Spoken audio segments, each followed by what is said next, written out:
துடிக்குது மனசு நிகழ்ச்சிக்கு உங்க எல்லோரையும் அன்போட வரவேற்கிறோம். இந்த நிகழ்ச்சியோட நோக்கமே என்னன்னு பார்த்தீங்கன்னா, ஒரு சிலருடைய அனுபவங்கள் மற்றவங்களுக்கு ஒரு பாடமா அமைஞ்சிடுது.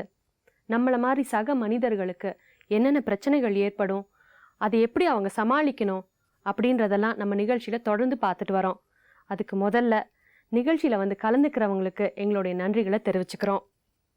இன்னைக்கும் நம்ம நிகழ்ச்சிக்கு 3 இளம் பெண்கள் வந்திருக்காங்க ஒரு விதமான ஏக்கத்தோட. அது என்னன்னு தெரிஞ்சுக்கிறதுக்கு அவங்க கிட்ட பேசுவோம். முதல்ல நம்ம சந்திக்க போறது சுமதிய. சுமதி, உங்களுக்கு கல்யாணம் ஆயிருக்கு, 2 குழந்தைங்க இருக்காங்கன்னு சொல்லியிருக்கீங்க. எப்படி இருந்தது உங்க கல்யாண வாழ்க்கை? கல்யாணம் ஆகி கொஞ்ச நாள் ஒரு 2 வருஷம் குழந்தை இல்லாமல் இருந்துச்சு மேம். ஆக்சுவலாக வந்து இங்கே கூடுவாஞ்சேரி தான் என்னோட நேட்டிவ். நான் பிறந்து வளர்ந்ததெல்லாம் கூடுவாஞ்சேரி தான். பல்லாவரத்தில் அவங்க அக்கா இருக்காங்க. அவங்க வந்து ஊர்லேருந்து இங்கே வந்து ஸ்டே பண்ணி ஒர்க் பண்ணுறாங்க. ஒர்க் பண்ணிகிட்டு இருக்கும்போது அவர் வந்து லீவில் அவங்க அக்கா வீட்டில் ஸ்டே பண்ணி, நான் வந்து ட்ரைனிங்காக ஊரை பார்க்கறதுக்கு வந்து போயிட்டுருந்தேன். ஆக்சுவலாக ஒரு கம்பெனி அது. அந்த கம்பெனியில் மீட் பண்ணி 1 வீக் தான் லவ் பண்ணோம். அப்போ வந்து எனக்கு 16 ஏஜ் தான். 16 எனக்கு ஒன்றும் தெரியாது. ஆக்சுவலாக வந்து லவ்னு சொல்லி இவர் வந்து ரொம்ப கம்பல் பண்ணி ஏமாற்றி அவங்க ஃப்ரெண்டுங்கிட்டலாம் சொல்லி. நீங்கள் 16 வயசு. ஆமாம். அவருக்கு என்ன வயசு? அவருக்கு 22 ஏதோ மேம் அந்த டைமில். ஆமாம். கூப்பிட்டு போயிட்டு ஸ்ட்ரைட்டாக அவங்க ஃப்ரெண்ட்ஸுங்கிட்ட கூப்பிட்டு போயிட்டாங்க. பெங்களூர் கூப்பிட்டு போயிட்டாங்க. நீங்கள் போயிட்டீங்க? ஆமாம். இது மாதிரி நீ வரலன்னா நான் செத்து போயிடுவேன் அப்படி இப்படின்னு. அப்படி எப்படின்னா ஒரு 1 வீக் நாங்கள் வந்துட்டு இருந்தேன் மேம். ஆஃபீஸ்க்கு நான் வந்துட்டு இருந்தேன். அதனால நல்லா பழக்கம் ஏற்பட்டு நல்லா பேச ஆரம்பிச்சிட்டோம். இது மாதிரி வண்டலூர் ஜூக்கு வான்னு சொல்லிட்டு அவங்க சொல்லியிருந்தாங்க. நான் என்ன பண்ணிட்டேன், எங்கள் அம்மா வந்து ரொம்ப ஸ்ட்ரிக்ட்டு.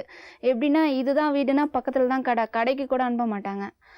அந்த மாதிரி எங்கள் அம்மா ரொம்ப கண்டிஷனாக இருந்தாங்க. இது மாதிரி ஃப்ரெண்டோட என்கேஜ்மெண்ட்டு அப்படின்னு சொல்லிட்டு அவளை வரவை அப்படின்னு சொல்லிட்டு ஃப்ரெண்டுங்கிட்ட இவர் சொல்லி அனுப்பிச்சிருக்காரு. வீட்டுக்கு வந்து சொல்லியிருக்காங்க. என்னால் அப்படிலாம் வர முடியாது அப்படின்னு சொல்லி நான் வந்து தந்தா அப்படியே வீட்டை விட்டுட்டு தான் நான் வந்துடுவேன் அப்படின்னு சொல்லிட்டு நானும் வீட்டை விட்டு வந்துட்டேன் மேம். வரதா இருந்தால் ஒரேடியாக வந்துடுவேன். ஆமாம். மறுபடியும் நான் வீட்டுக்கு போனேன்னா எங்கள் அம்மா என்னை சாகடிச்சு போட்டுருவாங்க. நான் வீட்டுக்கு போக மாட்டேன் அப்படின்னு சொல்லிட்டு நான் வந்துட்டேன். நானாக வந்துட்டேன். வந்துட்டு என்ன பண்ணியிருந்தாங்க இவங்க ஸ்ட்ரைட். நான் இது மாதிரி சொன்னேன், இது மாதிரி நான் வீட்டுக்கெலாம் மறுபடியும் போக மாட்டேன், அம்மா திட்டுவாங்க, அப்பா சாகடிச்சே போட்டுவார், நான் போக மாட்டேன் அப்படின்னு நான் சொல்லிட்டேன். ஆக்சுவலாக அக்காவுக்கு மேரீட் ஆகி அப்போ தான் ஒரு 4 மந்த் ஆகுது. 3 பேர் நாங்கள் அக்கா தங்கச்சிங்க. ஆக்சுவலாக தங்கச்சி இப்போ தான் ஒரு 1 இயர் பேக்கில் இறந்தா. நான் 2வது வீட்டில்.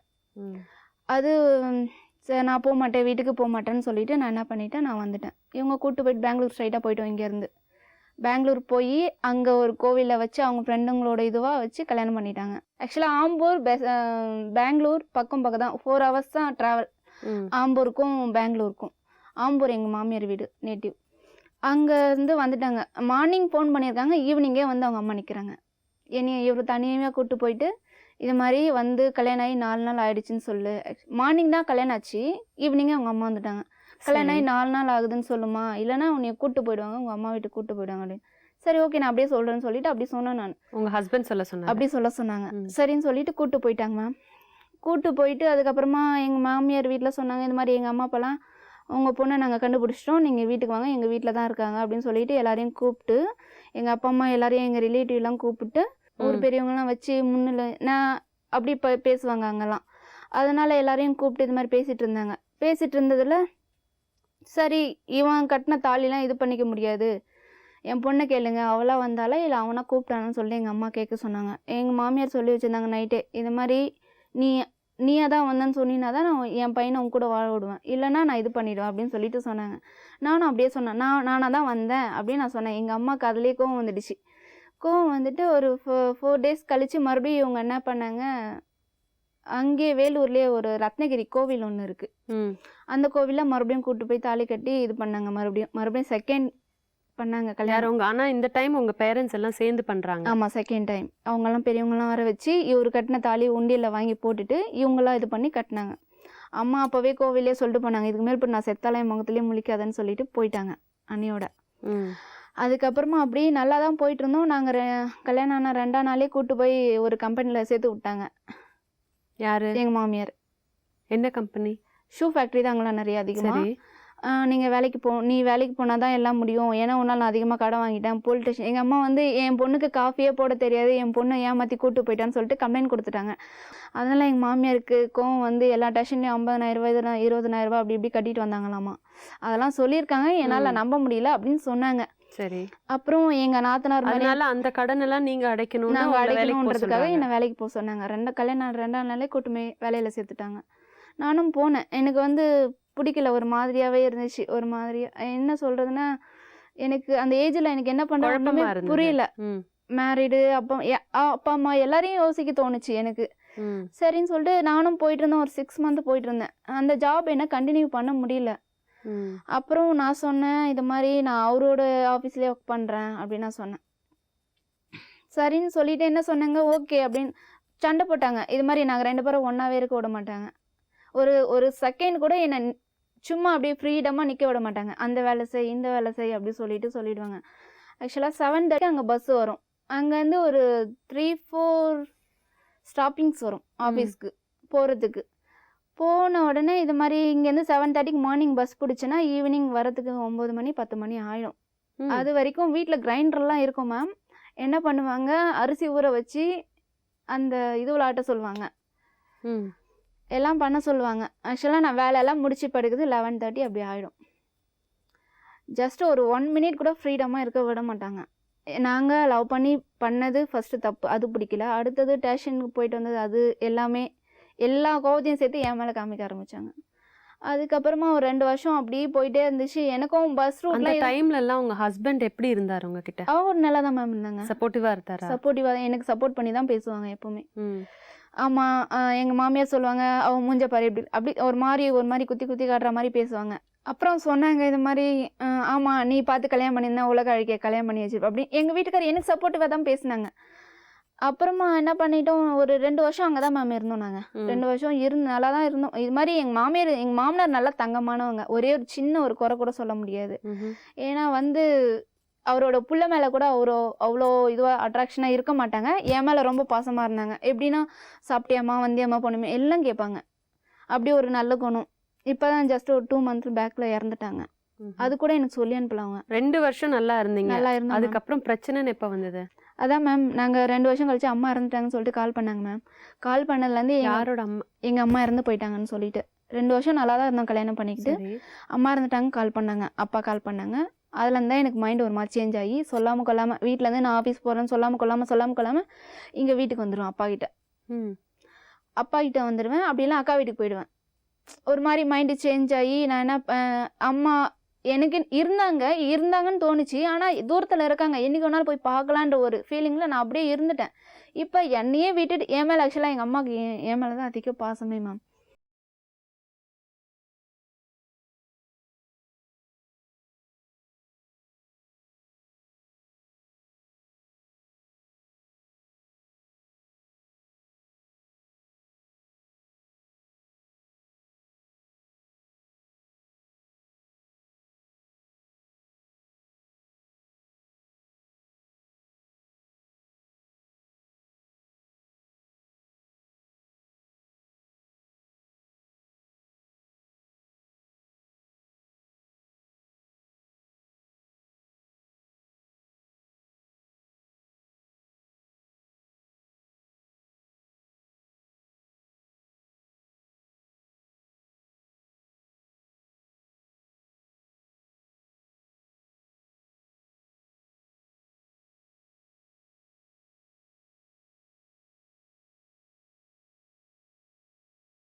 நான் மார்னிங் அந்த பொண்ணோட கழுத்தில் அந்த செயின் பார்த்தேன்.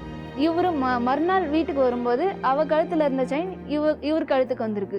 என்னது இது, அவ கழுத்தில் நான் பார்த்தேன், உன் கழுத்தில் எப்படி அந்த செயின் இருக்குது அப்படின்னு சொல்லி நான் கேட்டேன். சும்மா ஃப்ரெண்டு அப்படின்னு சொல்லிட்டு அதுவும் நான் விட்டுட்டேன். அதுக்கப்புறமா இங்கே சென்னையில் வந்து அவங்க யாரோ ஒருத்தங்க கூட தொடர்பு இருக்குது அப்படின்னு சொல்லி 2 நாளாக வீட்டுக்கே வரல. அவங்க கேட்டதுக்கு கால் பண்ணி கேட்டதுக்கு யாரோ ஒரு லேடி எடுத்தாங்க. லேடி எடுத்ததுக்கு ஆமாம் இங்கே தான் தூங்கிட்டு இருக்காரு, டிஸ்டர்ப் பண்ணாதீங்க அப்படின்னு சொல்லிட்டு ஃபோனை வச்சுட்டாங்க. எங்கள் சித்தி என்ன பண்ணாங்க, மறுபடியும் ஃபோன் பண்ணாங்க. யாருடி ஒரு மாதிரி அன்டீசெண்டாக பேசுனாங்க. இவங்களும் யார் ஃபோன் எடுத்து நீ யார் பேசுகிறீங்க, யாரை கேட்குற நீ அப்படி சொல்லிட்டு கேட்டாங்க அவங்கக்கிட்ட. கேட்ட உடனே இவர் என்ன பண்ணிட்டாரு, வந்துட்டார். ஈவினிங்கே வந்துட்டார். மார்னிங் கால் பண்ணி கேட்டது ஈவினிங்கே வந்துட்டாங்க. ஆமாம் நான் அவ கூட தான் இருக்க போகிறேன். கேட்டதுக்கு நான் அவ கூட தான் இருக்க போகிறேன், நான் வாங்கி வச்ச திங்ஸ்லாம் நான் எடுத்துகிட்டு போகிறேன்னு சொல்லிட்டு குழந்தைய என்னையும் விட்டுட்டு அவர் வாங்கி வச்ச திங்ஸ் மட்டும் எடுத்துகிட்டு அவங்க ஃப்ரெண்டுங்களுக்கு 4-5 பேர் கால் பண்ணாங்க. கால் பண்ணி எடுத்தோடனே எல்லாம் ஃப்ரெண்டுங்களாம் வந்தாங்க. ஒரு திங்ஸாக எடுத்துகிட்டு போக ஆரம்பிச்சிட்டாங்க. விட்டுட்டு போகிற அளவுக்கு என்ன நடந்தது? அதான் மேம், நான் இது மாதிரி கேட்டதுக்கு யாரோ ஒரு லேடி எடுத்தாங்க மேம். லேடி எடுத்தாங்க. அவங்க வீட்லேயே இருந்திருக்காரு இவர். அதுக்கு நான் கேட்டது மட்டும்தான். இது வரைக்கும் நான் போலீஸ் ஸ்டேஷன் நான் போனதே கிடையாது மேம். நானும் போனது எங்கள் பேரண்ட்ஸ் வழியாக வேணா போயிருக்காங்க, நான் போனது கிடையாது. அது நீங்கள் காணாமல் போனதுனால போனது இல்லையா? அது கூட அப்பா அம்மா போனது எனக்காக போனது. எங்கள் சித்தி ஃபோன் பண்ணிட்டு இருக்காங்க. உடனே இது மாதிரிலாம் எங்கள் மாப்பிள்ளை பண்ணுறாரு அப்படின்னு சொல்லிட்டு போலீஸ் ஸ்டேஷனுக்கு ஃபோன் பண்ணிட்டு இருக்காங்க. எனக்கே தெரியாது அவங்க வந்தது. உடனே போலீஸ்காரங்க வந்து ஏற்றிட்டு போயிட்டாங்க மேம். அதில் வந்து அவங்க அக்கா வந்து இது மாதிரி என் தம்பியை போலீஸ் ஸ்டேஷனில் பிடிச்சி கொடுக்குறியா அப்படி இப்படின்னு சொல்லிட்டு முன்னாள் வரைக்கும் கால் பண்ணியிருந்தேன் மேம். அவங்க அக்கா ஃபோன் எடுக்கல. இது மாதிரி ப்ராப்ளமாக இருக்கிறப்ப கால் பண்ணியிருந்தோம், எடுக்கல. அப்புறமா அவங்க தம்பி போலீஸ் ஸ்டேஷனுக்கு போயிட்டு ஃபோன் பண்ணியிருக்காரு. உடனே அட்டன் ஸ்பாட்டில் வந்து நிற்கிறாங்க மேம். போலீஸ் ஸ்டேஷனில் வந்து நின்று அதுக்கப்புறமா இது பண்ணி கூட்டு போயிட்டுருக்காங்க. கூட்டு போன உடனே இது மாதிரி என் தம்பிக்கு ஒரு 6 மந்த்து டைம் சரியில்லையாம்மா, நீங்கள் வந்து உங்கள் பொண்ணை ஒரு 6 மந்த்து நீங்கள் வச்சுக்கோங்க, நான் என் கூட வச்சுக்கிறேன் அவனை. அதுக்கப்புறமா டைம் செட் ஆனோன்னே 2வது ப்ரெக்னெண்ட்டாக இருக்கேன் மேம். பையன் வயிற்றுல ஒரு ஃபேமிலி இருந்துச்சு மேம். ஒரு பையன் 2 அவங்களுக்கு தங்கச்சிங்க, அப்பா அம்மா எல்லாம் ஃபேமிலியாக இருந்தாங்க. எங்கள் சித்தி நல்லா பழக்க வழக்கம் நல்லா பேசிகிட்டு இருப்பாங்க அவங்கக்கிட்ட. எங்கள் பொண்ணையும் அவங்க தூக்கிட்டு போயிட்டு நல்லா கொஞ்சுவாங்க மேம். என்னுடைய ஃபேமிலி ஸ்டோரி எல்லாம் எங்கள் சித்தி ஆக்சுவலாக அவங்கக்கிட்ட சொல்லியிருக்காங்க. அது ஒரு ரீசனாக வச்சுக்கிட்டு அந்த பையன் அங்கே பக்கத்து வீட்டில் இருந்த பையன், அவனுக்கு என்ன 26, 27 இருக்கும் மேம் ஏஜ். அது என் பொண்ணு எல்லாம் தூக்கிட்டு போயிட்டு நல்லா பிஸ்கெட்ஸு எல்லாம் ஸ்நாக்ஸ்லாம் வாங்கி தரணும், நல்லா கூப்பிட்டு போயிட்டு நல்லா வச்சுருப்பாங்க. அது பாசமாக வச்சுருப்பாங்க. அது ஒன்றும் ஒரு குறை சொல்ல, குழந்தைய அவங்க தூக்குறப்ப நம்ம என்ன வேண்டாம்னா சொல்ல முடியும் மேம். சரின்னு சொல்லிட்டு வச்சுருந்தாங்க. சரின்னு சொல்லிட்டு என்ன பண்ணிட்டோம், கம்முன்னு இருந்துட்டோம். அதுக்கப்புறமா குழந்தை பிறந்த உடனே 2வது குழந்தை பிறந்த உடனே நீங்கள் சொன்னீங்க அதான் டைமிங் சொன்னீங்க, நான் 2வது குழந்தை டெலிவரி பார்த்தோம், நாங்கள் இது பண்ணிட்டோம், நீங்கள் குழந்தைய 2வது பையன் பிறந்திருக்கான்னு சொன்னோன்னே எங்கள் மாமியார் என்ன பண்ணாங்க, சரி நீ ஊருக்கு கூப்பிட்டு வந்துருமான்னு சொல்லிட்டு அவங்க பொண்ணுகிட்ட சொல்லியிருக்காங்க. நாங்களும் சொல்லிட்டு கிளம்பிட்டோம் ஊருக்கு. அந்த 6 மந்த்ஸ் உங்களுக்கும் உங்கள் ஹஸ்பண்டுக்கும் எந்த கம்யூனிகேஷனுமே இல்லை மேம். வந்தாங்க ஒரு 2, 3, 4 மந்த்துக்கு அப்புறம் வந்தாங்க. வந்து இது மாதிரி பேசினாங்க, பாப்பாவை பார்க்கறதுக்காக வந்தேன்னு சொன்னாங்க. சரின்னு சொல்லிட்டு பேசுவாங்க, தூக்குவாங்க, நல்லா பேசுவாங்க. நான் என்ன பண்ணேன், காலைல விழுந்து மன்னிப்பு கேட்டேன். இது மாதிரி எனக்கு ஒன்றும் தெரியாது, அவங்களாதான் போலீஸ் ஸ்டேஷன் போனாங்க, எனக்கு ஒன்றும் தெரியாது, நான் அழுதுட்டேன். அவரும் அழுதாரு. கொஞ்சம் அப்படி வந்துட்டு போயிட்டு தான் இருந்தாங்க. வந்துட்டு போயிட்டு இருந்த உடனே ஊருக்கு அப்புறமா வந்துட்டு போயிட்டு இருந்தோன்னா ஒரு 1 மந்த்து ஆள் அட்ரஸ் இல்லை, வரதும் இல்லை போகிறதும் இல்லை. இவங்க அதுதான் சரி இது செட் ஆகாதுன்னு சொல்லிட்டு ஊருக்கு அமுச்சு விட்டாங்க மேம். எங்கள் நாத்தனாரெலாம் கூட்டு போய் ஊரில் விட்டுட்டாங்க. இவ எதுக்கு இங்கே வந்தா அப்படின்னு சொல்லிட்டு அங்கே கத்தி எடுத்துக்கிட்டு வெட்டுறதுக்காக வந்துட்டாங்க. இவ எதுக்காக இங்கே வந்தா, இவளை எதுக்கு இங்கே கூப்பிட்டு வந்தீங்க அப்படின்னு சொல்லிட்டு எங்கள் ஹஸ்பண்ட். அப்புறமா நான் சொன்னேன், நான் இருக்க மாட்டேன், நான் போகிறேன் அப்படி எனக்கு பயம் ஒரு மாதிரி. அது குழந்தை பிறந்தப்ப வந்து பார்க்கல இல்லை, ஆனால் உங்கள் மாமியார் தானே வர சொன்னாங்க. ஆமாம், ஆனால் அவருக்கு தெரியாதுன்னு சொல்லி இவங்க சொல்கிறாங்க. எல்லாமே தெரியும் அவருக்கு. அங்கே வந்தது கத்தி எடுத்துகிட்டு வந்தார். அதான் போலீஸ் ஸ்டேஷனில் இவரை பிடிச்சி கொடுத்துட்டேன் அப்படின்னு சொல்லி. அதுக்கப்புறம் நடுவில் உங்களை நல்லபடியாக பார்த்துட்டு போயிட்டு தான் போயிட்டு அது வந்து அவங்களுக்கு தெரியக்கூடாது அப்படின்ற இதுல அவங்க சொல்லிட்டு இருந்தாங்க, பண்ணாங்க மேம். மாமியார் நாத்தனார் முன்னாடி உங்க ஹஸ்பண்ட் நடிச்சாரா? ஆமா. அந்த கத்தி எடுத்துட்டு வந்ததெல்லாம் டிராமாவா? ஆமா. வெட்டுறதுக்கு கத்தி எடுத்து நான் பார்க்கல, வெட்டுறதுக்கு நான் வெட்டுறேன் அவளை அப்படின்னு சொல்லிட்டு இது பண்ணிட்டு இருந்தாங்க. இவங்க வந்து எங்க வீட்டுக்கு வந்து போனது எங்க நாத்தனாருக்கும் எங்க மாமியாருக்கும் தெரியாது. நான் அவங்களுக்கு தெரியவே கூடாதுன்றதுக்காக இவர் நடிச்சாரு. சரின்னு சொல்லிட்டு அப்படி இப்படின்னு ப்ராப்ளம்லாம் கொஞ்சம் சால்வ் ஆச்சு மேம். சரின்னு சொல்லிட்டு மறுபடியும் ப்ராப்ளம் பண்ணேன். எனக்கு வந்து எங்கள் மாமியார் வந்து ஒரு மாதிரி குத்தி காமிச்சிட்டே இருந்தாங்க. இவங்ககிட்டலாம் என்னால் இருக்க மாட்டேன், நீ தனி கொடுத்தணும் என்னை வைக்கிற. நான் ஊர் தலைவர்கிட்டலாம் அங்கே பேசினேன். சரிம்மா நாங்கள் தனி கொடுத்தனம் வைக்கிறோம்மா அப்படின்னு சொல்லிட்டு சொன்னாங்க. சரின்னு சொல்லிட்டு ஊர்லேயே தனி கொடுத்தனம் வச்சாங்க மேம். நல்லா தான் இது பண்ணிட்டு இருந்தாங்க. என்ன ஒன்று, இது வரைக்கும் எங்கள் ஹஸ்பண்ட் வந்து என் மேலே சந்தேகப்பட்டதே கிடையாது மேம். நீ இப்படி நீ அப்படின்னு சத்தியமாக கடவுள் சத்தியமாக இது வரைக்கும் ஒரே சந்தேகப்பட்டு கேட்டதே கிடையாது மேம். நான் வேணால் அதிகமாக சந்தேகப்பட்டிருக்கேன், நான் பேசியிருக்கேன். ஆனால் அந்த அளவுக்கு அவர் பண்ணியிருக்காரு. நான் அது மாதிரி இது வரைக்கும் எதுவும் பண்ணது கிடையாது. 2 குழந்தையும் எங்கள் கிட்ட தான் இருந்துச்சு. இருந்த உடனே ஒரு 1 இயர் நல்லா இருந்தோம். என்ன ஒன்று, வீட்டு வாடகை ஒழுங்காக தரமாட்டாங்க, கையில் ஒழுங்காக ஃபேமிலி ரன் பண்ணுறதுக்காக வேண்டிய காசு தரமாட்டாங்க. அவருக்கு வருமானம் ஆனா வந்துட்டு இருந்து 15,000 20,000 வாங்குவாங்க மேம். மந்த்லி சேலரி கையில கொடுக்க மாட்டாங்க. கேட்டா அப்படி இப்படி கேட்டு சண்டை போட்டா 500 ரூபாய் கொடுப்பாங்க. 500 ரூபாய் கொடுப்பாங்க. 500 ரூபாய் வச்சு குழந்தைய வச்சு எதுவும் வீட்டு வாடகை, பால், மளிகை சாமான் எல்லாமே பண்ணணும் மேம். 500 ரூபாய் வச்சு எதுவுமே பண்ண முடியும்? எதுவுமே பண்ண முடியாது. அந்த பணம் எங்க போகும்? ஃபுல்லாக ட்ரிங்க்ஸ் பண்ணுவாங்க, ஸ்மோக் பண்ணுவாங்க, ட்ரெஸ் எடுப்பாங்க, அப்படிலாம் பண்ணுவாங்க. அதான் மேம், நான் வந்து ஒரு 10 பசங்களை வச்சு டியூஷன் எடுத்துகிட்டு இருந்தேன். அங்கேயே டியூஷன் எடுத்துகிட்டு இருந்தேன். அதில் வந்து இன்னும் ஒரு 1000 ருபீஸ் இன்கமிங் வந்துட்டு இருந்தேன் மேம். அதை வச்சு எப்படியும் மெயின்டெனன்ஸ் பண்ணிட்டு இருந்தேன். நான் சொன்னேன், இது மாதிரி உங்கள் பிள்ளை இப்படிலாம் பண்ணாரு. அவங்க அம்மாக்கிட்டே சொன்னேன். அவங்க எந்த ஒரு ரெஸ்பான்ஸும் அதுக்கெல்லாம் கொடுக்கல. தனியாக இருந்தப்ப இந்த ராமபுரத்தில் பக்கத்து வீட்டில் இருந்தான்னு சொன்னேன்ல மேம், எங்களுடைய ஸ்டோரி ஃபுல்லாக தெரிஞ்சுக்கிட்டு இங்கே ஆம்பூருக்கு வந்து பிரச்சனை பண்ணியிருக்கான் மேம். இது மாதிரி உன் ஒய்ஃப் எனக்கு தெரியும், உன் ஒய்ஃப் கூட நான் இருந்திருக்கேன், அப்படி இப்படின்னு ஏதேதோ இவருக்கு ஃபோன் பண்ணி எல்லாத்தையும் இது பண்ணி ஃபுல்லாக ட்ரிங்க்ஸ் பண்ணி 2 பேர் வந்து என்கிட்ட வந்து நான் அன்றைக்கி நைட்டு கேட்டார், இது மாதிரி என்ன இவன் வீட்டுக்கு வந்து போகிறது உண்மையா அப்படின்னு சொல்லி. இத்தனை நாள் நான் உன் கூட இருந்திருக்கேன், இது வரைக்கும் நீ எதனா ஒரு வார்த்தை என்னை கேட்டிருக்கியா? நான் அது மாதிரி இருக்கிறதா நான் ஏன் 10 பசங்களை வச்சு டியூஷன் எடுத்துக்கிட்டு நான் ஏன் இவ்வளோ கஷ்டப்பட்டு, நீ கொடுக்குற 500 ரூபாய்க்கு நான் ஏன் இவ்வளோ கஷ்டப்பட்டுட்டு இருக்கேன்? நான் போகிறேன், நான் இருக்க மாட்டேன் அப்படின்னு சொல்லிட்டு நான் ட்ரெஸ்லாம் எடுத்து வச்சுட்டு கிளம்பிட்டேம்மா. நீ கிளம்புறன்னு முடிவு ஆயிடுச்சுல, கிளம்பு, நான் உங்கள் அப்பா அம்மா கிட்டே எடுத்துமே உன்னை கூட்டு போய் விட்டுறேன். சென்னைக்கு இங்கே கூட்டு வந்தாங்க மேம். கூட்டு வந்துட்டு பசங்களாம் அங்கே தான் இருந்தாங்க. சென்னைக்கு என்னை இங்கே கூட்டு வந்துட்டு எல்லாம் சுற்றி நின்றுக்கிட்டு, உனக்கும் என் புருஷனுக்கு பிள்ளைங்களுக்கு இந்த சொத்துக்கு எதுக்கும் எந்த ஒரு சம்மந்தமும் இல்லைன்னு சொல்லிட்டு எங்களுக்கு எழுதி கொடு, நான் உன்னை விடுறேன் அப்படின்னு சொல்லிட்டு எல்லாம் சுற்றி நின்று அடித்தாங்க மேம். அடித்து என்னை எழுதி வாங்கினாங்க. எழுதி நானும் சைன் பண்ணி கொடுத்தேன் மேம். எழுதி சைன் பண்ணி கொடுத்துட்டேன். அதுக்கப்புறமா அன்றைக்கி 12 மணி ராத்திரி நான் கோயம்பேடு போனேன். கோயம்பேடு போயிட்டு என்ன பண்ணுறது ஏது பண்ண ஒன்றுமே புரியாமல் மறுநாள் காலையில் எல்லா பேப்பர்ஸும் வாங்கி பார்த்து வேக்கன்சி எங்கெங்கே இருக்கோ எல்லாத்தையும் ட்ரை பண்ணி அதுக்கப்புறமா ஹாஸ்டலில் வந்து தங்கி 1.5 இயர்ஸாக நான் ஸ்டே பண்ணி நான் ஒர்க் பண்ணி ஃபீஸ் கட்டி நானே சம்பாதிச்சு நானாக இருக்கேன் மேம். 2 குழந்தைங்களும் அவர்கிட்ட இருக்கு? ஆமாம். இல்லை மேம், பையன் மட்டும் அங்கே இருக்கான். பாப்பா வந்து எங்கள் அப்பா அம்மா கிட்ட இருக்கா. அவங்க சின்ன குழந்தையிலேருந்தே வளர்த்ததுனால அவங்களுக்கு வந்து அவளை விட்டு பிரியறதுக்காக மனசு இல்லாமல் அவங்களே வளர்த்து படிக்க வச்சுட்டு இருக்காங்க. அவளை பற்றி எந்த ஒரு ப்ராப்ளமும் கிடையாது மேம். ஊருக்கு நான் கால் பண்ணி விசாரிச்சதில்ல. குழந்தைக்கு செருப்பு கூட இல்லாமல் காலையில் எங்கள் மாமியார் எங்கேயோ கிளம்பிடுறாங்களா மேம். குழந்தை எடுத்துமே அந்த ஜவுளி கடையில் எங்கேயோ விட்டுட்டு நைட்டு 10 மணிக்கு மேலே கூப்பிட்டு போகிறாங்களா மேம். அப்படி சொல்லிட்டு நான் கேள்விப்பட்டேன். நீங்களும் போய் உங்கள் குழந்தை? நான் போனேன் மேம். போன மந்தில் போனேன். அதான் எலெக்ஷன் அன்னைக்கு போனேன் மேம். போனதுக்கு பையனை பார்க்கணும், தம்பியை பார்க்கணும், அத்தை என்கிட்ட தம்பியை கொடுத்துங்கன்னா நான் இது மாதிரி எனக்கு இந்த மாதிரி சேனல்ஸ்க்குலாம் வரா மாதிரி எனக்கு ஒரு எந்த ஒரு மைண்டும் இல்லை மேம். நான் வந்து நானாக போய் வாங்கிட்டு வரணும்னு தான் நினச்சேன் மேம். போனதுக்கு அதெல்லாம் கொடுக்க முடியாது. ஒரு மாதிரி அன்டிசென்ஸாக பேசி ரோட்லேயே அனுப்பிச்சிட்டாங்க மேம். நான் வந்து பார்க்கவே இல்லை, என் பிள்ளையும் பார்க்கல, என் வீட்டுக்காரையும் பார்க்கல. எவ்வளோ காலமாக நீங்கள் குழந்தைய பார்க்காம? இயர்ஸ் ஆகுது மேம். தன்னுடைய கணவர் தங்களுடைய குழந்தைய சரியாக வளர்க்கலன்னு சொல்கிறாங்க சுமதி. அதனால தானே தன் குழந்தைய வளர்க்க ஆசைப்படுறாங்க. இந்த பிரச்சனையை சுமத்தி எப்படி அணுகணும் அப்படின்றத பற்றி இந்த எக்ஸ்பர்ட் என்ன சொல்கிறாங்கன்னு பாருங்கள். இப்போது இந்த பிரச்சனைகளில் வந்து அவங்க சொல்லியிருக்கக்கூடிய பிரச்சனைகளில் யாரோ ஒருவரை பிரச்சனையாக தான் எங்கள் 2 பேருக்கும் விரிசல் வந்திருக்குன்னு சொல்லுவதில் நியாயம் கிடையாது. ஏன்னா இவங்க 2 பேரும் திருமணம் பண்ணி தாம்பத்திய வாழ்க்கையில் 2 குழந்தைகளை அவங்க பெற்றிருக்கும்போது அவங்களுக்கு வரக்கூடிய பிரச்சனைகளை சுமூகமாக இருவருமே பேசி கருத்து பரிமாற்றத்தில் ஒரு சுமூகமான முடிவுக்கு வந்திருக்க முடியும். அது வருவதற்கான வாய்ப்புகள் அத்தனையுமே அவங்களுக்கு இருந்திருக்கு. ஏன்னா அவ்வளோ காலகட்டங்கள் இருந்திருக்கு. இப்போ அவங்க வந்து கேட்டிருக்கிறது வந்து எனக்கு நான் படிச்சிருக்கேன், எனக்கு என் குழந்தைங்க மட்டும் வந்தால் போதும், பையன் மட்டும் என்கிட்ட வந்தால் போதும், பையன் அவரோட இருக்காரு, அதை மட்டும் வாங்கி கொடுங்கன்னு அப்படி சொல்லியிருக்காங்க. பொதுவாகவே அது இப்போ என்ன சட்டம் ஒரு அங்கீகாரம் கொடுத்துருக்குன்னு சொன்னால் 7 வயதுக்குள்ளே இருக்கக்கூடிய குழந்தைகள் அம்மாவோட பராமரிப்பில் வளரலாம் அப்படிங்கிற ஒரு அங்கீகாரம் இருக்குது. அது வந்து அவங்களுக்கு பொருந்தும் அப்படிங்கிறது ஒன்று. 2வது வந்து இந்த குழந்தையை பெறுவதனால் இவங்களுக்கு எவ்வளோ பெரிய பொருளாதார சுமை இருக்குது அப்படிங்கிறது அவங்க யோசிக்கணும். இவங்க 2 பேரும் ஒரு சுமூகமான ஒரு குடும்ப சூழ்நிலையை உருவாக்குறதுக்கு சுமதியோட கணவர் குடும்பத்தாருக்கு மிகப்பெரிய பங்கு இருக்குது. அதில் வந்து இவங்க ஒத்துழைத்து இவர்களுடைய அந்த சூழ்நிலையை உருவாக்குறதுல மிகப்பெரிய பங்கு வகிக்கணும் அப்படிங்கிறது ஒன்று.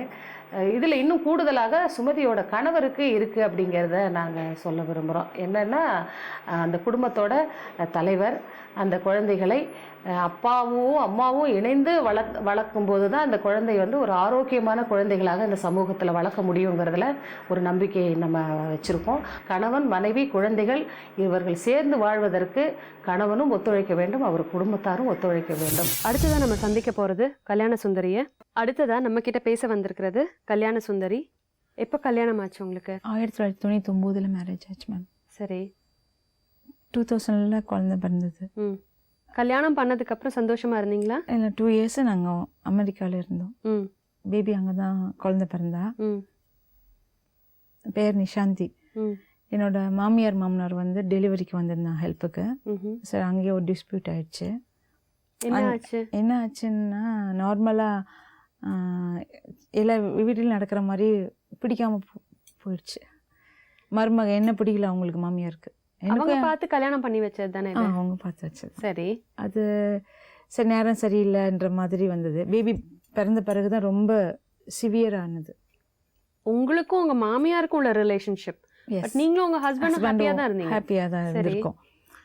அது வந்துட்டு நான் வந்து கொஞ்சம் குழந்தை பிறந்ததுலேருந்து எனக்கு ஃபஸ்ட்டு பேபினால கொஞ்சம் இன்ட்ரெஸ்டடாக நான் கேர் எடுத்திருக்கேன்.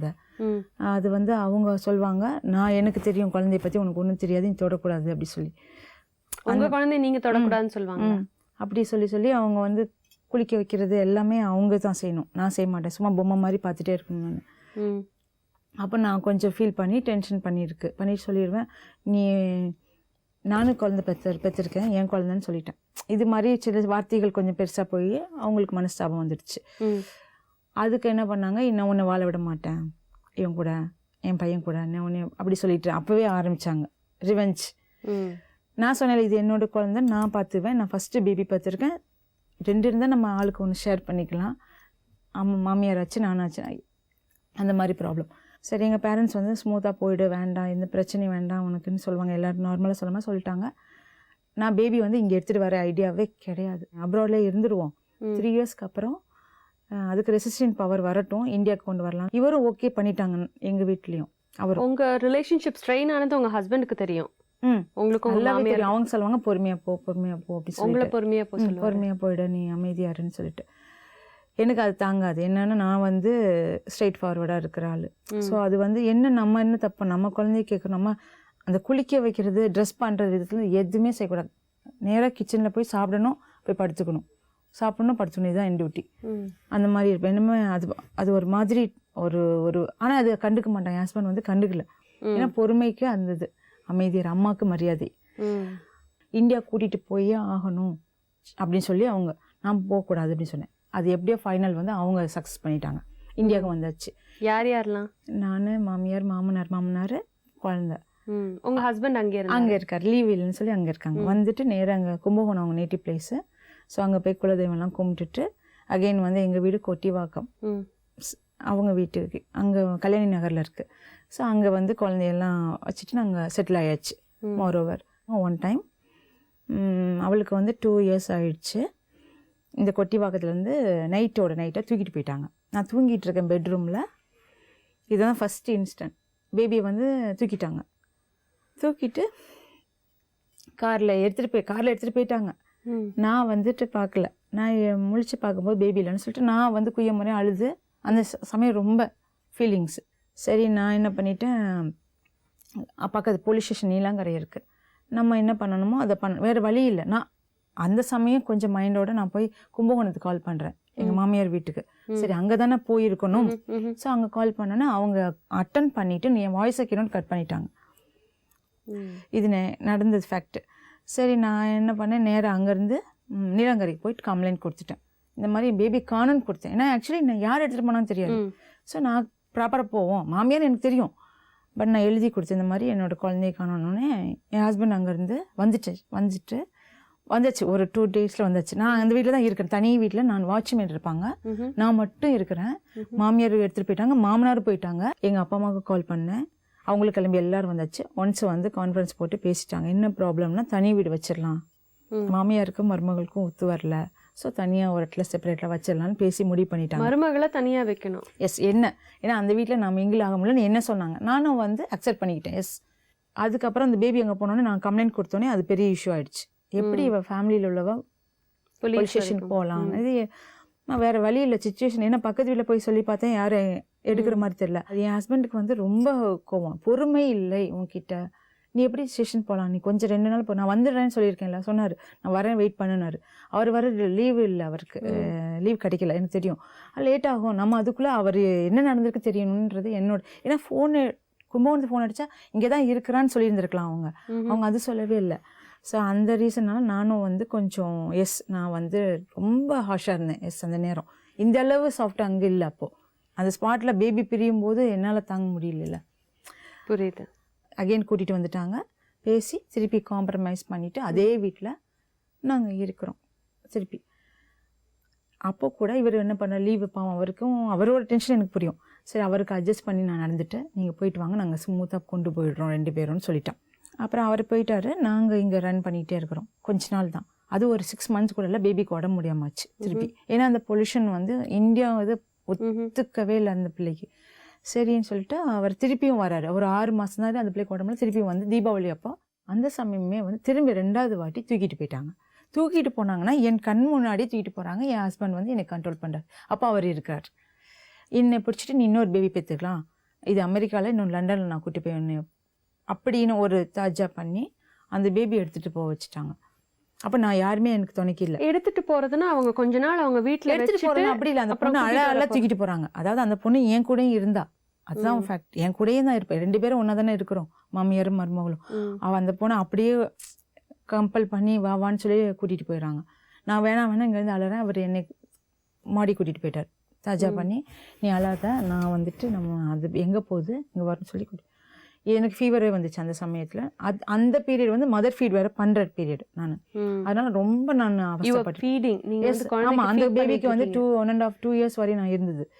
அப்போ 2 years அந்த பேபி திருப்பி அகைன் கூட்டிகிட்டு போகும்போது first time 1 year baby, second 2 yearsல தூக்கிட்டு போகிறாங்க. என் பேபி பிறந்ததுக்கப்புறம் மாமியாரால் பேபியால் எனக்கும் என் ஹஸ்பண்டுக்கும் வந்தது. இதுதான் ரியல். அவருக்கும் தெரியும்.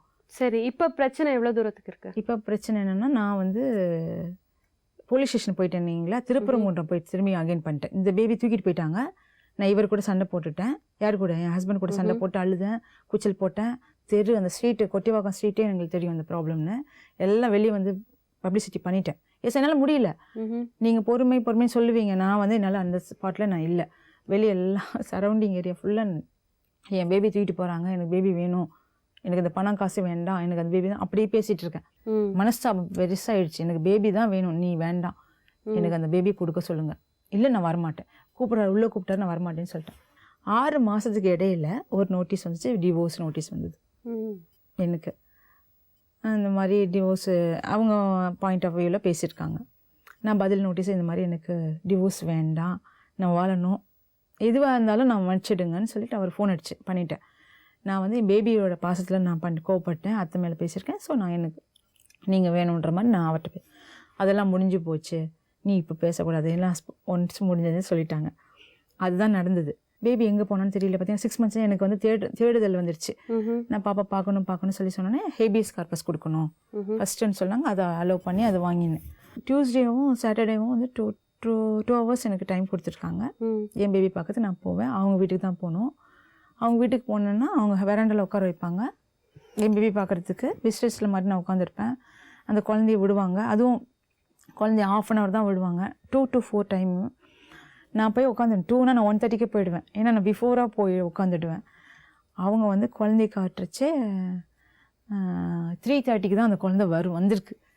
நான் மட்டும் பெற்றவன்றதுனால நான் வந்தேன். சரி, நான் அதுக்கு எல்லாத்துக்கும், ஏன்னா நம்ம நடந்து போனச்சு இல்லையா, உள்ளே என்ட்ரி பண்ணால் 1/2 hour தான் என் பேபி பார்ப்பேன். அதுக்கப்புறம் அந்த பேபியை வந்து நான் கேஸ் நடந்துட்டு இருக்கும்போது அவர் அனௌன்ஸ் பண்ணிட்டார், போலீஸ் ஸ்டேஷனில் போய் கடத்த வந்திருக்கேன். நான் ஹேபியஸ் கார்பஸில் ப்ராப்பராக அந்த லீகல் இதை வச்சு தான் நான் மட்டும் தான் உட்காந்துருப்பேன். எங்கேயுமே நான் யாருமே கூட்டிகிட்டு வர மாட்டேன். பெசன்ட் நகர் போலீஸ் ஸ்டேஷனில் காண்டாக்ட் பண்ணி அங்கே வந்து இந்த மாதிரி கல்யாணம் செஞ்சுருவாங்க, குழந்தைய கடத்த வந்திருக்காங்கன்னு. நான் போயிட்டு அவர் வந்தார் இன்ஸ்பெக்டர். நான் சொல்கிறேன், சார் நான் மதர் சார், ஹேபியஸ் கார்பஸ் வச்சுருக்கேன். இவங்க சொல்கிறாங்கன்னா அவர் சொல்கிறேன், என்ன சார் அப்படின்னு அவரே வந்து தேவையில்லாமல் கம்ப்ளைண்ட் பண்ணி எங்கள் டைமை வேஸ்ட் பண்ணிங்கன்னு போயிட்டாங்க. அட் பிரசன்ட் எந்த அட் நிலைமையில ப்ரெசென்ட் வந்து இருக்கு? மாமியார் குழந்தை எங்க இருக்கா? எங்க இருக்க தெரியாது. எங்க மாமியார் இருக்கான்னு தெரியாது. உங்க ஹஸ்பண்ட்? எங்க இருக்க தெரியாது. சட்டத்துல என்ன வழி இருக்கு அப்படின்றத பத்தி இந்த லாயர் என்ன சொல்றாங்கன்னு கேளுங்க. நீங்கள் சொல்லியிருக்கிறது divorce on mutual consent 13B போட்டு வாங்கியிருக்கீங்க. பரஸ்பரமாக மனமுறிவு 2 பேரும் சம்மதித்து போட்டிருக்கிறீங்க. இது வந்து சீக்கிரமாக சிம்பிளாக முடியக்கூடியது. ஆனால் அப்படி போடுறப்போ அதில் நிறைய கிளாஸஸ்லாம் போட்டிருப்பாங்க. என்ன மாதிரியான கிளாஸஸ் போட்டிருக்கீங்கன்றது தெரியணும். அது போடுறப்போ அந்த குழந்தையுடைய கஸ்டடி அப்பா கிட்ட தான் அப்படி நீங்கள் போட்டிருக்கீங்களான்னு தெரியல. அப்படி இல்லாமல் அதுக்கு மாற என்ன போட்டிருப்பீங்க அப்படின்னா, குழந்தைய வந்து விசிட்டேஷன் ரைட்ஸ் போட்டிருப்பீங்க. குழந்தைய போய் நீங்கள் பார்த்துட்டு வர மாதிரி ஒரு கிளாஸ் போட்டிருப்பீங்க. என்ன மாதிரி தினத்தில், என்ன மாதிரி கிழமையில், என்ன மாதிரி டைமில் போய் பார்க்கலான்னு சொல்லிட்டு அதில் கோர்ட்டில் வந்து உங்களுக்கு ஆர்டர்ஸ் போட்டிருப்பாங்க. அந்த ஷெட்யூல் படி நீங்கள் கண்டிப்பாக போய் குழந்தைய பார்க்கலாம். அப்படி நீங்கள் பார்க்குறதுக்கு மறுத்தாங்கன்னா நீங்கள் கண்டிப்பாக கோர்ட்டுடைய உதவியை நாடலாம். நீங்கள் அப்படி இல்லை, நீங்கள் விசிட்டேஷன் ரைட்ஸ் கேட்கலை அப்படின்னா குழந்தைய வந்து நீங்கள் பார்க்குறது சாத்தியன்றது சொல்ல முடியாது. ரொம்ப ஆறுதலான விஷயம் என்னென்னா, அந்த குழந்தை வளர்ந்து மேஜர் ஆனதுக்கு பிறகு அந்த 18 வயசுக்கு பிறகு குழந்தை தானாக தீர்மானம் பண்ணலாம் தான் யார்கிட்ட இருக்கலான்னு. இப்போதைக்கு அப்பா கிட்ட இருந்தால் கூட அந்த குழந்தை வளர்ந்ததுக்கு அப்புறம் அம்மா தான் எனக்கு பெருசு அப்படின்னு நினச்சா அந்த குழந்தை தாராளமாக உங்ககிட்ட வந்து சேர்ந்து வாழலாம். அது யாருமே தடுக்க முடியாது. வனிதா, உங்களுக்கு கல்யாணம் ஆகி எத்தனை வருஷம் ஆகுது? 8 years. உங்களுக்கு அம்மா அப்பா இல்லைன்னு சொன்னீங்க இல்லையா? ஆமாம். உங்களுக்கு யார் பார்த்து கல்யாணம் பண்ணி வச்சா? யார் பார்த்துன்னா அவங்க அப்பா வந்து என்னை பார்த்தாங்க. ம். எங்கள் அண்ணா கல்யாணம் பண்ணி வச்சாங்க. அவர் உங்களை பார்த்து விருப்பப்பட்டிருக்காரு. விருப்பப்பட்ட நான் ஹாஸ்டலில் இருந்தேன். ம். ஸோ சர்ச் ஃபாஸ்டர்லாம் ப்ரேயர் பண்ண வருவாங்க. ம்ஹும். அப்போ இவங்க அப்பா ஃபாஸ்டர். ம்ஹும். ஸோ அவங்க ஒரு டைம் ஒரு ஃபாஸ்ட் வரும்போது நான் தனியாக இருந்தேன் ஹாஸ்டலில். ம். கேட்டாங்க என்னன்னு. நான் சொன்னேன் எனக்கு அப்பா அம்மா இல்லை, ம். அதனால் நான் லீவுக்கெல்லாம் போகிறதில்ல, இங்கே இருக்கிறேன் அப்படின்னு. ம். அப்புறமா இவர் அனுப்பிச்சார், அந்த ஃபாஸ்ட்டு இந்த ஃபாஸ்ட் அனுப்பிச்சு ம். இவர் வந்து கேட்டார் இந்த மாதிரி என் பையன் இருக்கான் கட்டிக்கோ அப்படின்னு. நான் சொன்னேன் நான் கல்யாணம் இப்போ தான் நர்சிங் முடிச்சிருக்கிறேன், நான் பண்ணிக்க மாட்டேன் ம். அப்படின்னு சொல்லியிருந்தேன். அதுக்கப்புறம் அப்போ வந்து அவர் ஹேண்டிகேப்டு, ம்ஹும். அது எனக்கு சொல்லவே இல்லை. அப்புறமா என்னோடய ஃப்ரெண்ட்ஸ் மூலமாக நான் அவரோட ஹாஸ்பிட்டலுக்கு போயிருந்தேன். தெரியாது, நான் போயிருந்தேன். போகும்போது அங்கே பார்த்தபோது இவர் என்கிட்ட பேசினார். ம்ஹும். அப்போ பேசும்போது ரொம்ப ரொம்ப நல்ல பையனாட்டு அப்படி பேசினார். அப்போ எனக்கு பிடிச்சிருந்துச்சு. அப்போ வீட்டில் சொல்லி அப்போ கல்யாணம் பண்ணிக்கிட்டோம். சரி, கல்யாணம் ஆனதுக்கப்புறம் சந்தோஷமா இருந்தீங்க இல்லையா? அப்பயே சந்தேகப்பட ஆரம்பிச்சிட்டாரு. அவர் உங்களை சந்தேகப்பட ஆமா. ஆரம்பிச்சிட்டார். 2 பேரும் பக்கத்து ஹாஸ்பிட்டலில் ஒர்க் பண்ணோம். ம்ஹும். வண்டியில் தான் போயிட்டு யாராவது முன்னாடி பிரேக் போடுவாங்க, ஏதாவது இருந்தால் நான் டக்குன்னு இப்படி திரும்பினா அவனை யார் அது எதுக்கு பார்த்த. ஸோ நான் ஹாஸ்டலில் இருந்தனால எனக்கு சமையல்லாம் தெரியாது. சரி. நான் அவ்வளோ ஹாஸ்டலில் இருந்துட்டு கல்யாணம் பண்ணிட்டேன். சமையல் அவ்வளோ தெரியாது. அப்போ சமைக்கிறதுக்கு யோசிப்பேன். நான் டியூட்டி முடிச்சுட்டு வீட்டுக்கு போகும்போது என்ன சமைக்கலாம். அப்போ கேட்பார், யாரை நினச்சிட்டு இருக்கிற, உன் பாய் ஃப்ரெண்ட் நினச்சிட்டு இருக்கியா, உன் லவ்வர் நினச்சிட்டு இருக்கியா, அப்படி எப்பவுமே அந்த மாதிரி கேட்டுகிட்டே இருப்பார். நான் ரொம்ப தெளிவா இருக்கேன் அப்படின்லாம் எதுவும் சொல்லியிருக்கீங்களா? 2 பேரும் நாங்கள் பேசினதே இல்லை. ரொம்ப ஃப்ரீயாக பேசினது அப்படிலாம் என்கிட்ட பேசினதே கிடையாது. நான் ட்ரை பண்ணியிருக்கிறேன். ம். நான் உங்ககிட்ட பேசணும் அப்படின்னு சொல்லும்போது பேசாத, எனக்கு டென்ஷன் ஆகுது, உடனே கத்துவார், பயங்கரமாக கத்துவார். அவங்க அப்பா கிட்ட சொன்னீங்களா? அவங்க அப்பா கிட்ட ஒரு டைம் நாங்கள் எனக்கு மார்னிங்னா ஏன்னா எப்படின்னா 2 பேருக்குள்ள கம்யூனிகேஷன் இல்லை அப்படின்னும் போது வேற ஒருத்தரை. கல்யாணம் ஆன புதுசில் ஒரு கோட்டஸில் இருந்தோம். அது பெரிய வீடு. ம். அந்த வீட்டில் இருக்கும்போது நான் மார்னிங் எப்போவுமே ஹாஸ்டலில் இருக்கும்போது நாங்கள் மார்னிங் எழும்பி டியூட்டிக்கு போகணும் அந்த மாதிரி. அப்போது ஒரு நாள் சண்டே எனக்கு ஆஃப் இருந்தனால நான் 7 வரைக்கும் தூங்கிட்டேன். ம். தூங்கிட்டேன்னா எனக்கு பயம். மாமியார்னா எல்லாருக்குமே பயம் இருக்கும். ம்ஹும். அதனால் நான் எழும்பி குளிக்க போயிட்டேன். அப்போ எனக்கு லாங் ஹேர் வந்து ரொம்ப திக்காக லாங்காக இருக்கும். நான் குளிச்சுட்டு வெளியே வந்த உடனே என்னை முடியை பிடிச்சிட்டு அடிச்சிட்டாரு. ஃபஸ்ட் டைம் என் லைஃப்பில். எனக்கு சின்னதுலேருந்து அப்பா அம்மா ரொம்ப செல்லம். ம்ஹும். யாருமே என்னை அடித்ததே கிடையாது. அம்மா இப்போ தான் இருந்தாங்க, கல்யாணத்துக்கு முன்னாடி 1 இயர்க்கு முன்னாடி இறந்துட்டாங்க. ம்ஹும். இப்போ சொன்னேன் யாருமே என்னை அடித்தது கிடையாது அப்படின்னு. என் அம்மாவுக்கு நீ ஏன் ஹெல்ப் பண்ணலை அப்படி சொல்லி அடிக்கும்போது நான் சர்ச்சுக்கு போயிட்டேன். அன்றைக்கி அழுதுகிட்டே சர்ச்சுக்கு போயிட்டு நான் சொன்னேன், எவ்வளோ ஒரு 20 days இருக்கும் கல்யாணம் ஆகிட்டு, நான் இவன் கூட இனி போக மாட்டேன், அந்த வீட்டுக்கு நான் போக மாட்டேன் அப்படி சொன்னேன். அதுக்கப்புறம் மறுபடியும் அதே வீட்டுக்கு தான் நான் போனேன். அப்போ ஈவினிங்கில் பெரிய ஹால் என்னை உட்கார வச்சு பேசினாங்க. நீ இப்படி இருக்கக்கூடாது, அப்படி நீ யார்கிட்டையும் பேசக்கூடாதுன்னு. மாமியார் ஹஸ்பண்ட். அந்த டைம் நான் ரொம்ப ஃபீல் பண்ணேன், நமக்கு யாரும் இல்லை அந்த டைமில் நம்ம பேசினாலும். அப்போ சொன்னாங்க நான் சொன்னேன் நான் செத்து போயிடுவேன் அப்படி சொன்னப்போ அவங்க அப்பா சொன்னார், நீ செத்து போனால் எங்களுக்கு ப்ராப்ளம் கிடையாது, அப்போ எனக்கு ஆள் தெரியும், நாங்கள் அதெல்லாம் பார்த்துக்குறோம் அப்படின்னா. அப்புறம் அவர் சொன்னார், நீ வேலைக்கு போக வேண்டாம், வீட்டிலேயே வேலை செய், நான் 2000 ரூபாய் ஒன்று கொடுக்குறேன் அப்படின்னு. அதுக்கப்புறம் அதே வீட்டில் தான் இருந்துட்டு இருந்தோம். அவங்க ரொம்ப ரொம்ப பிரச்சனை இருந்துகிட்டே இருந்து தனியாக வீடு பார்த்து வந்துட்டோம். ரொம்ப லாங் ட்ராவல் பண்ண வேண்டாம்னு சொல்லிட்டு வந்து அப்போவும் சொன்னாங்க, உனக்கு குழந்தையே பிறக்காது, மாமியார் சொன்னாங்க, உனக்கு குழந்தையே பிறக்காது அப்படின்னு சொன்னாங்க. அதனால குழந்தை பெற்றாச்சு. இப்போது பையன் 2005 பையன் பிறந்தான். இன்னைக்கு எங்கள் நிகழ்ச்சிக்கு வந்திருக்கீங்க, நீங்கள் என்ன எதிர்பார்க்குறீங்க? அவங்கக்கிட்ட இருந்து ஏதாவது, அவங்க எங்கிட்ட சொன்னது டிவோர்ஸ் பண்ணிடுவோம் அப்படின்னு சொன்னாங்க. உங்க 2 பேருக்குள்ள அந்த அளவுக்கு பிரச்சனை முத்தி போயிருக்கு? ஆமாம், டிவோர்ஸ் பண்ற அளவுக்கு. டிவோர்ஸ்னால் நான் சொன்னேன், நான் தப்பு தெரிஞ்சு பண்ணியிருக்கலாம், தெரியாமல் நான் பண்ணியிருக்கலாம் தப்பு, நம்ம பையனுக்காண்டி சேர்ந்து வாழணும் அப்படின்னு சொல்லும்போது அவர் லாஸ்ட்டு அக்டோபரில் என்கிட்ட சொன்னார், லெட்டர் எழுதி கொடு, நான் வேறு மேரேஜ் பண்ணிக்க போகிறேன் அப்படின்னு சொன்னார்.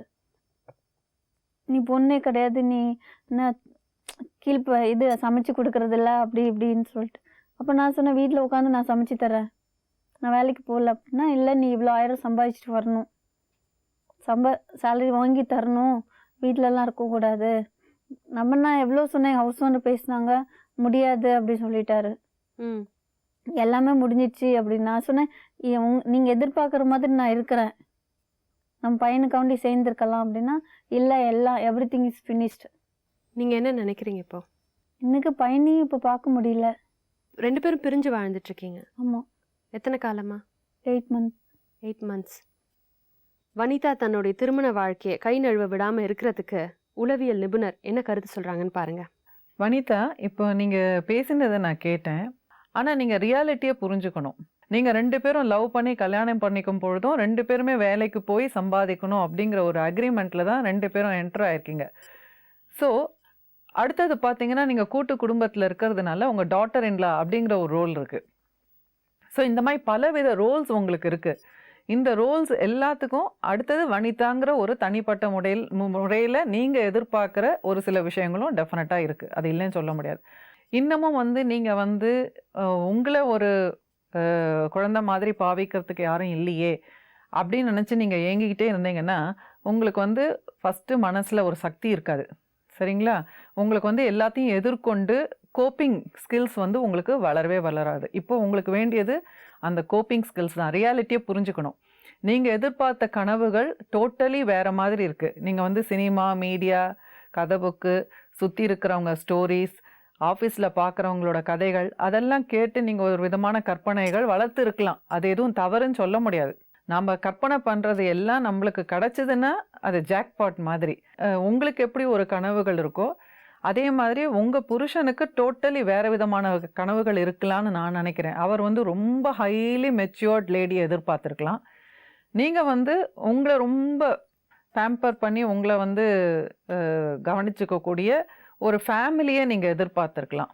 நீங்கள் போயிருக்கிற ஃபேமிலி என்ன மாதிரியான ஒரு ஃபேமிலி, அங்கே இருக்கிற மக்கள் எல்லாம் நம்ம எப்படி அனுசரிச்சுக்கிறது, அடுத்தது உங்கள் ஹஸ்பண்டோட மனசில் எப்படி இடம் பிடிக்கிறது அப்படிங்கிறதுக்கு அவரோட பாயிண்ட் ஆஃப் வியூலேருந்து அவர் சமையல் இம்பார்ட்டண்ட் அப்படின்னா, நிச்சயமாக எந்த ஒரு ஹஸ்பண்டும் சமையல் அப்படிங்கிறத எதிர்பார்ப்பாங்க ஒய்ஃப் கிட்டேருந்து.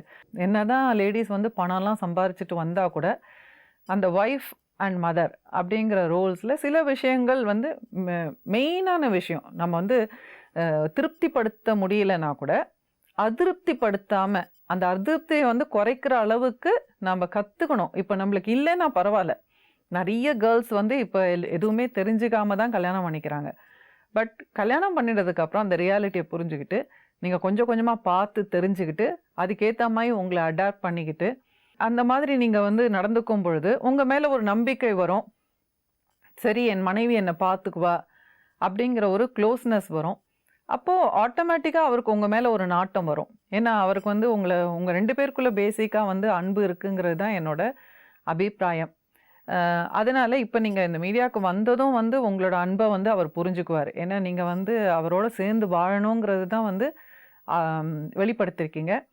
ஸோ நீங்கள் முதல்ல அவரோட பேச்சுவார்த்தை நீங்கள் நடத்தணும். அந்த பேச்சுவார்த்தை நடத்தும் பொழுது திருப்பி கம்ப்ளைண்ட் பண்ணிக்கிட்டே இருந்தோம்னா நம்ம வாழ்க்கையில் வந்து நம்ம சால்வ் பண்ணவே முடியாது.